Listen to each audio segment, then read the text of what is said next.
খোরশেদ মাল এবং শালম মালের খেলা। যার কেজি 200 কেজি, যার ওজন 200 কেজি।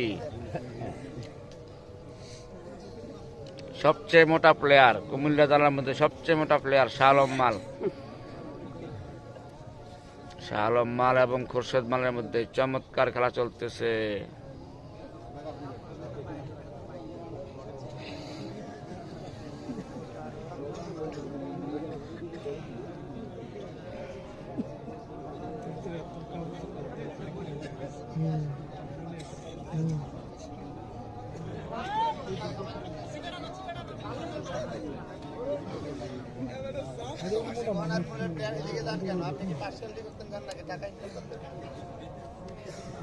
আবু সৈয়দ ভাই উচিত কথা কইেন মাঝে মাঝে দুই একটা।